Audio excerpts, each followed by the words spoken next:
Good morning. This is Keiko here, and this is your Living a Revived Life YouTube channel. I will be your guide for today. The purpose of the channel is to provide emotional and spiritual guidance as we navigate this world today.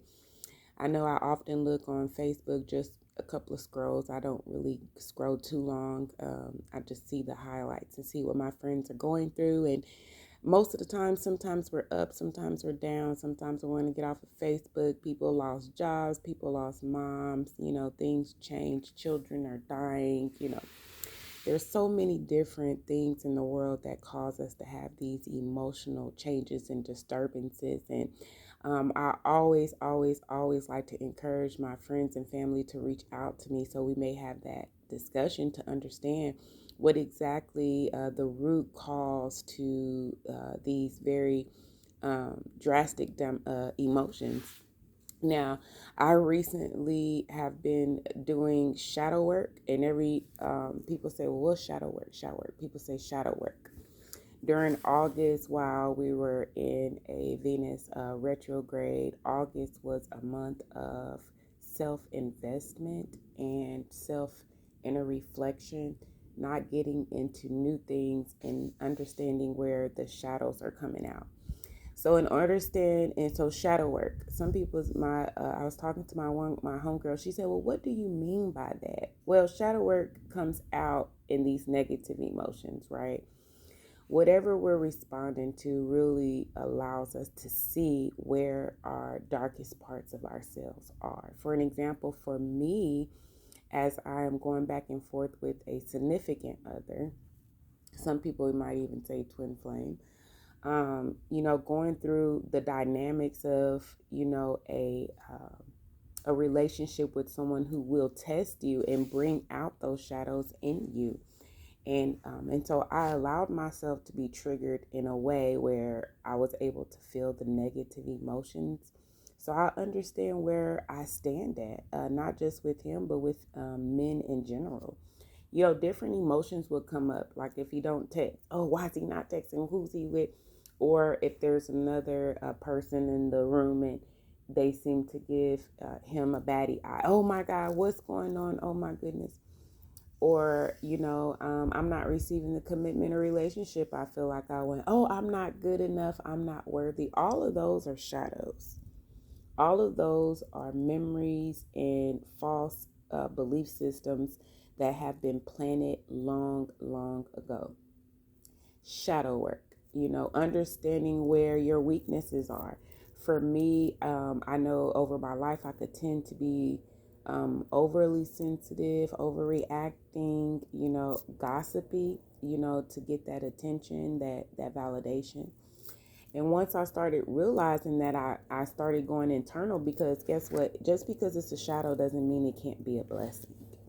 My sensitivity is sensitivity to energy and to different emotions, and understanding the world around me, and knowing that I can't involve myself with the same type of groups that other people do. I cannot watch the same type of movies and TV shows that other people are watching. I am a sensitive person. My spirit is energetically sensitive.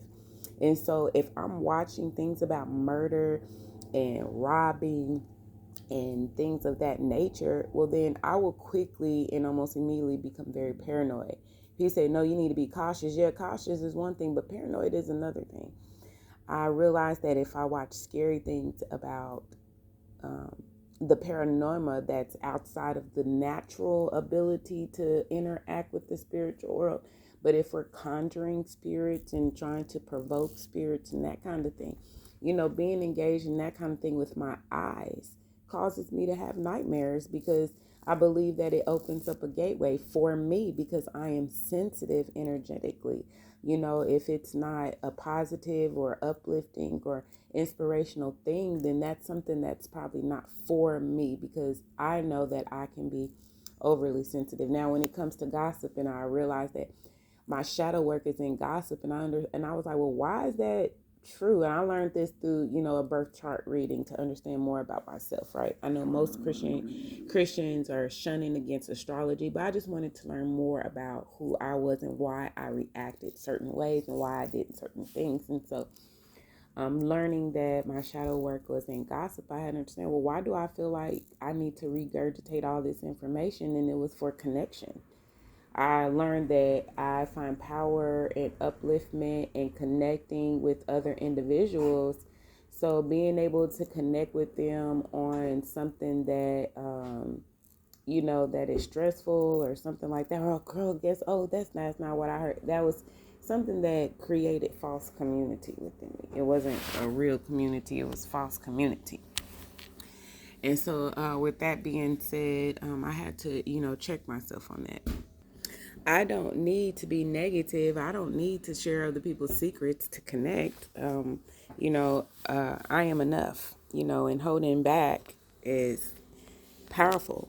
And being able to, and when I started being more positive and affirmative in my everyday life, and people still wanted to connect me in a way that was, that was gossipy, and I had to hold back. Like, it took a lot for me to not to engage in that and not to indulge and not want to know, but to walk away. And now I'm at the point in my life that I know that, talking about behind people's back, regurgitating information is just not conducive to my profession. It's not conducive to relationships. It's not conducive to my spirit. It doesn't feed me in any way.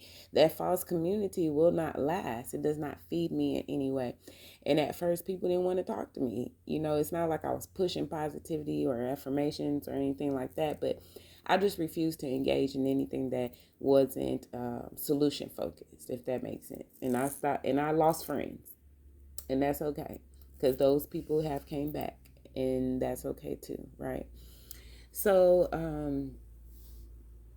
with that being said, so we've been talking about shadow work, and shadow work is just the darker side of ourselves.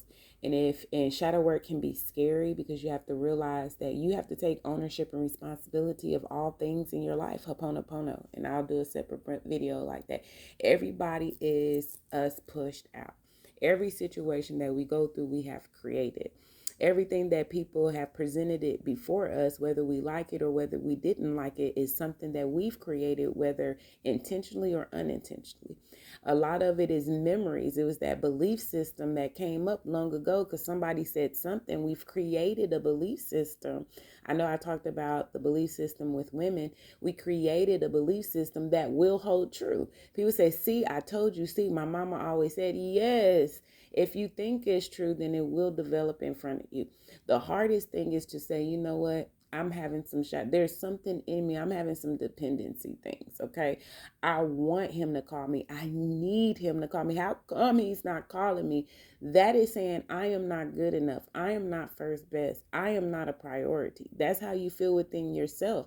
And that person will react to you in that manner, whether they want to or not, because that's what you are vibrating, right? That's what you are dominate. That's your dominant feeling. That is what you're saying with your mouth. Words are power. Well, I'm not saying that I'm needy. Yes, by the words of, oh my God, that feeling of anxiety should be an awareness. It's an alarm. It's no wake up call that, yes, perhaps that I am feeling needy, and neediness do not equal good relationships, right? For a person to bend over backwards and try to please you and try to make you feel happy and feel a certain way, those are not healthy relationships. Those are dependent relationships that started with inside of you. There's something somewhere that started that. Now, for me, when it comes to communication, and I'll just share this real quick before I sign off because maybe you guys can relate. When I was in elementary, I was in love a lot. I just wanted the attention. I wanted the validation because at home, I felt like I wasn't getting, that one-on-one love. My mother worked nights, and then we were also, didn't have the protection and safety for our bodies at home, right? And so I was going to school looking for that comfort and that love in other people, and mostly with, boy relationships, right? And so I would write these nice, beautiful, very intricate notes to people and send and give it to them, and they would rip it up or throw it in the trash or tell me I was ugly or tell me they didn't like me or choose another girl. And this built up a belief system that I wasn't good enough, that I wasn't worthy enough, and that no one wanted to talk with me or be with me. That was something that happened in elementary that continued to dominate my life, my thinking. Whether people wanted to be with me or love me or talk to me or not, it didn't matter. My belief system, did not allow those love relationships to flourish and to grow into something that could be good and powerful. So shadow work, shadow work. If you guys want to know more about this, please reach out to me to my email. Look in the comments and links below. Maybe I have some resources there to dig into that. Yes, it can be scary to face yourself and to take ownership of your own vibration, thoughts, minds, and actions. This is Kate Cole, and I'm signing off for today. And remember, if we want to heal others, we first have to heal ourselves. Healing is available. In my faith tradition, it says Jesus came to, heal our sins and our iniquities, that by his stripes we have already been healed. Let's tap into that, family. All right. Thank you, and God bless.